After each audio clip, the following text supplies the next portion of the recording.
আজ আমি তোমাদের সাথে একটা সুন্দর জায়গার এক্সপিরিয়েন্স শেয়ার করতে যাচ্ছি। একটা ছোট্ট জায়গা, কিন্তু এখানে পাবে পুরো একটা অ্যাডভেঞ্চার ফিল। রোপ অ্যাক্টিভিটি থেকে শুরু করে বোটিং, ঘোড়ার গাড়ি আর চারিদিকে পাহাড়ের ন্যাচারাল বিউটি, এই সব এক্সপিরিয়েন্স তুমি একদিনের মধ্যেই নিয়ে নিতে পারবে। ট্রাস্ট মি, যদি তুমি একদিনের জন্য শান্তি আর অ্যাডভেঞ্চার দুটোই চাও, তাহলে এই জায়গাটা পারফেক্ট অপশন। তো হেই গাইস, আমি তানিয়া চলে এসেছি নতুন ভিডিও নিয়ে। তো ভিডিওটা স্কিপ না করে শেষ পর্যন্ত দেখতে থাকো।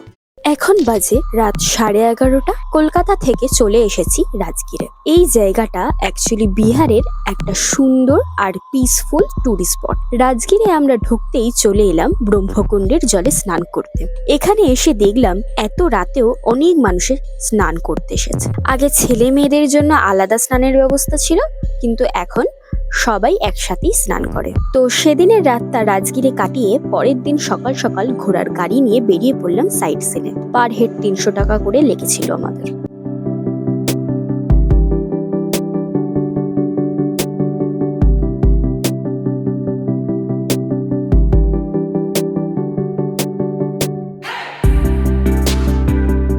অনেকদিন পর আবার ঘোড়ার গাড়ির এক্সপিরিয়েন্স করলাম। ছোটবেলায় অনেকবার চড়েছি, কিন্তু বহু বছর পর আবার এই এক্সপিরিয়েন্সটা করতে পেরে খুবই ভালো লাগছিল। তার সাথে রাজগীরের এই সুন্দর অ্যাটমসফিয়ার, দুপাশে এরকম গাছপালা, মাঝখান দিয়ে রাস্তা, আর তার মধ্যে ঘোড়ার গাড়ি করে যাওয়া, সব মিলিয়ে একটা আলাদাই ফিল হচ্ছিল। এই ছোট ছোট মোমেন্টগুলোই না মাঝে মাঝে জার্নিটাকে আরো স্পেশাল করে তোলে।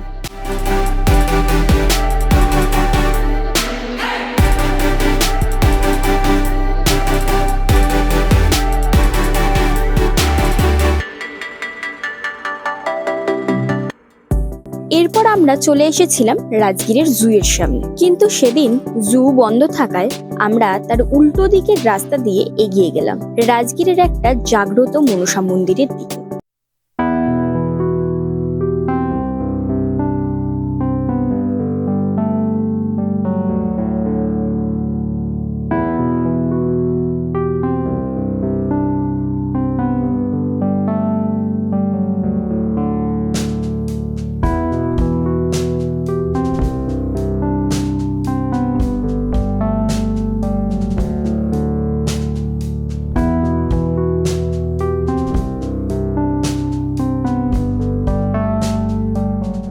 শোনা যায় অনেক বছর আগে এখানে একটা ইচ্ছাধারী সাপ ছিল, আর এখানের মানুষরা তাকেই দেবী রূপে পুজো করতেন। এই বিশ্বাসকে ঘিরে জায়গাটার একটা আলাদা গুরুত্ব তৈরি হয়েছে। চারিদিকটা খুবই ফাঁকা আর শান্ত। বড় বড় সিঁড়ি দিয়ে অনেকটা উপরে উঠলে নিচে একটা জায়গা দেখা যাচ্ছে, সেখানে আগে এই দেবীর পুজো করা হতো, কিন্তু এখন এই জায়গায় আর আগের মতো পুজো হয় না। তবুও রাজগীর ঘুরতে আসা মানুষদের জন্য একটা ইন্টারেস্টিং স্পট হয়ে গেছে, কারণ এর সাথে জড়িয়ে আছে অনেক পুরনো গল্প আর লোককথা। এরপর আমরা চলে আসলাম রোপেতে ওঠার জন্য। এখানে বেশ ভালোই ভিড় ছিল, তাই আগে টিকিট কেটে নিয়ে একটু আশেপাশটা ঘুরে নিলাম।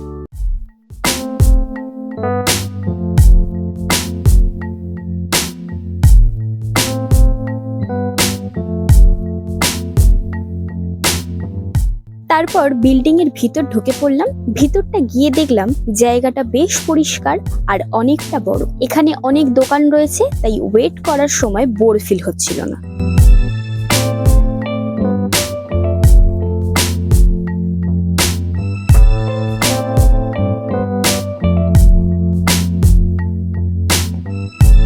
তারপর সোজা চলে গেলাম ওয়েটিং রুমে, যেখানে টিকিট দেখিয়ে আমরা কিছুক্ষণ অপেক্ষা করলাম।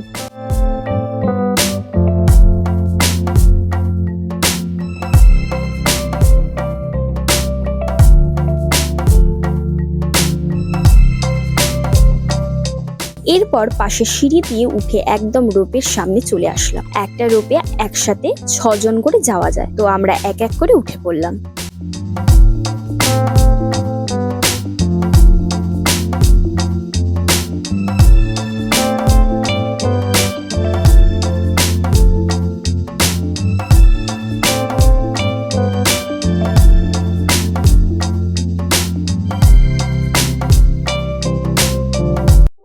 রোপ চালু হতেই আস্তে আস্তে উপরের দিকে উঠতে লাগলাম। এইটা আমার ফার্স্ট টাইম রোপে এক্সপিরিয়েন্স, তাই এক্সাইটমেন্টটা ছিল অনেক বেশি। ভেবেছিলাম হয়তো অনেক উপরে উঠবো, কিন্তু খুব বেশি উপরে না উঠলেও এক্সপিরিয়েন্সটা ছিল দারুণ। চারিদিকে তাকালে শুধু পাহাড় আর পাহাড়। এতটা উঁচু হাইট থেকে এক পাহাড় থেকে আরেক পাহাড় যা, আর নিচটা পুরো ফাঁকা। এই দৃশ্যটা সত্যি খুবই সুন্দর লাগছিল। আর তোমরাও যদি কখনো রোপেতে উঠে থাকো তাহলে তোমাদের এক্সপিরিয়েন্সটা কমেন্ট করে অবশ্যই শেয়ার করো।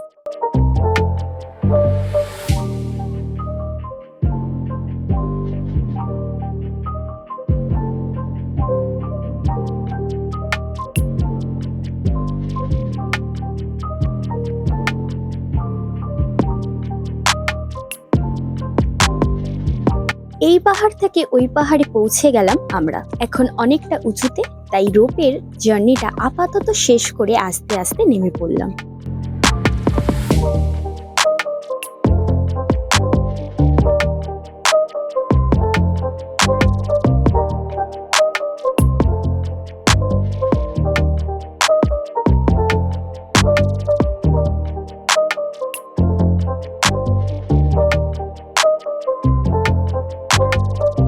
রোপে স্টেশন থেকে বাইরে বেরিয়ে পাশের সিঁড়ি ধরে হাঁটতে শুরু করলাম, কারণ এই পাহাড়েই আছে একটা খুব সুন্দর জায়গা যেটা তোমাদের সাথে শেয়ার না করলেই নয়।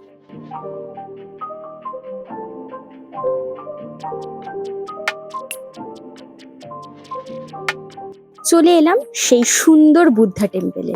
এই গেট দিয়ে ঢুকে আস্তে আস্তে উপরে উঠতে লাগলাম, আর যত উপরে উঠছি ততই চারপাশের ভিউটা মন ভালো করে দিচ্ছিল।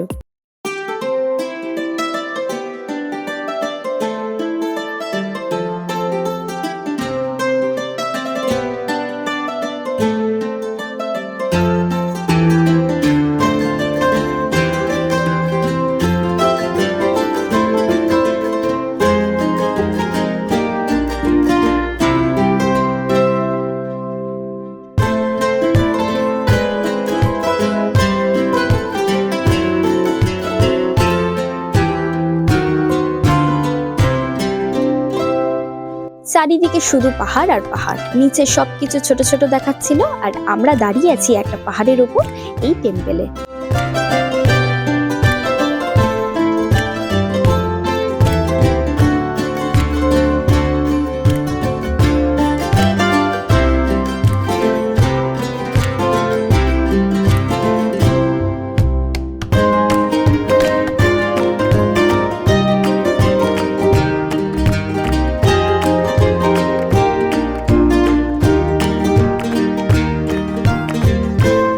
চলো এবার তোমাদের নিয়ে যাই টেম্পলের ভিতরে। ভিতরে ঢুকতেই একটা আলাদা শান্তি ফিল হলো।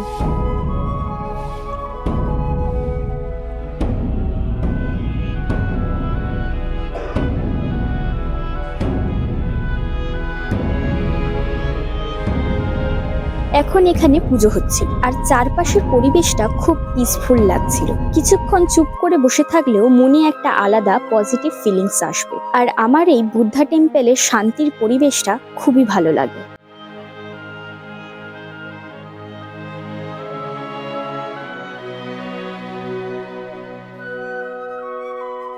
বুদ্ধা টেম্পলের সুন্দর এক্সপিরিয়েন্সের পর আমরা চলে আসলাম রাজগিরের লেকে বোটিং করার জন্য। এই লেকের মাঝখানে রয়েছে একটা বিশাল বড় বুদ্ধা মূর্তি। দূর থেকে দেখলে হয়তো খুব ছোট মনে হচ্ছে, কিন্তু যখন বোটিং করে একদম কাছে যাব তখন তোমাদের দেখাবো এই মূর্তিটা আসলে কতটা বড়।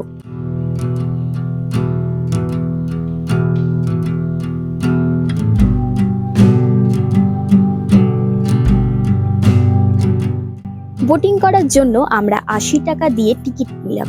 আমি একটা ডাবল সিটার বোট নিয়েছিলাম, আর তারপর শুরু হলো আমার ছোট্ট একটা সোলো বোটিং এক্সপিরিয়েন্স।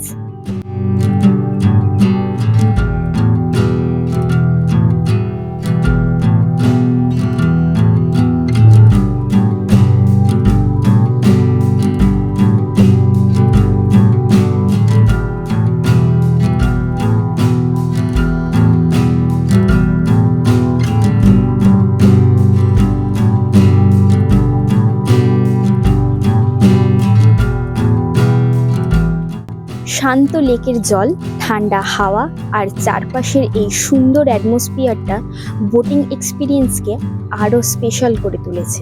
আমি এর আগেও বোটিং করেছি, কিন্তু সেটা ছোটবেলার কথা। এত বছর পর আবার একা একা বোটিং করার এই এক্সপিরিয়েন্সটা যে কতটা ভালো লাগছিল সেটা সত্যি বলে বোঝানো মুশকিল।